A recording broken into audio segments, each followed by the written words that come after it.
शिशुओं के लिए और एंटीबायोटिक विकसित करने की जरूरत। नई दिल्ली, नवजात शिशुओं को संक्रमण से बचाने के लिए तत्काल और एंटीबायोटिक विकसित करने की जरूरत है, क्योंकि ये सबसे ज्यादा एंटीबायोटिक प्रतिरोध के प्रति संवेदनशील होते हैं। नवजात शिशुओं में संक्रमण से बचाव की मांग उठाते हुए दुनिया भर के स्वास्थ्य विशेषज्ञों का कहना है कि इस मामले में दुनिया के सभी प्रमुख देशों को साथ में रहकर काम करना चाहिए। हाल ही में विश्व स्वास्थ्य संगठन WHO ने अपने बुलेटिन में जानकारी दी थी कि दुनिया में हर साल लगभग 23 लाख नवजात शिशु गंभीर जीवाणु संक्रमण की चपेट में आने से मौत के शिकार हो रहे हैं। पिछले एक दशक में सेंट जॉर्ज लंदन विश्वविद्यालय SGUL के माइक शार्लेंड ने कहा, ये समझने के लिए उच्च प्राथमिकता वाले एंटीबायोटिक दवाओं की पहचान करने की तत्काल आवश्यकता है कि कौन से रहा है, फिर उन्हें उपलब्ध कराएं। वहीं पार्टनरशिप की कार्यकारी निदेशक मनिका बालसेग ने कहा, वैश्विक सहमति प्राप्त करके हम एंटीबायोटिक विकास की प्रक्रिया को व्यवस्थित कर सकते हैं, साथ ही एंटीबायोटिक दवाओं तक तेजी से पहुंच की अनुमति देकर नवजात आबादी की सुरक्षा कर सकते हैं। Global antibiotic research and development दवाओं तक पहुंच बच्चों में सबसे अच्छा और सुरक्षित असर हो बढ़ानी हो है।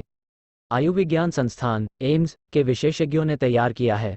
इन शोधार्थियों का मानना है कि चिकित्सा अनुसंधान में पर्याप्त प्रगति और 5 वर्ष से कम उम्र के बच्चों की संख्या में भारी गिरावट के बावजूद बाल स्वास्थ्य से संबंधित कई समस्याओं का समाधान किया जाना बाकी है, जिनमें गंभीर जीवाणु संक्रमण शामिल है। ब्यूरो 11 देशों के बच्चों पर हुआ अध्ययन। विशेषज्ञों ने अध्ययन के दौरान 11 देशों के 19 अस्पतालों में भर्ती 3200 नवजात शिशुओं की चिकित्सा स्थितियों पर चर्चा की है। साथ ही बताया कि आगामी वर्षों में दक्षिण अफ्रीका में इसे लेकर क्लिनिकल परीक्षण भी शुरू होने वाला है। इनका कहना है कि नवजात शिशुओं में सेप्सिस जैसे गंभीर संक्रमण के इलाज के लिए बहुत कम एंटीबायोटिक दवाएं हैं और इन पर चिकित्सा अध्ययन भी काफी सीमित है। साल 2000 से लेकर अब तक कुल 40 एंटीबायोटिक दवाओं को इलाज में शामिल किया है। इनमें से केवल 4 नवजात शिशुओं के लिए दी जा रही हैं। गंभीर जीवाणु संक्रमण की चपेट में आने से हर साल 23 लाख नवजातों की हो रही मौत। रोग अनुरोधी प्रतिरोध AMR उस बिंदु तक बिगड़ा है जहां लगभग 50-70% सामान्य रोगजनकों की उपलब्धता ने एंटीबायोटिक दवाओं का असर कम किया है। WHO ने जिस अध्ययन का हवाला देते हुए यह बात कही है,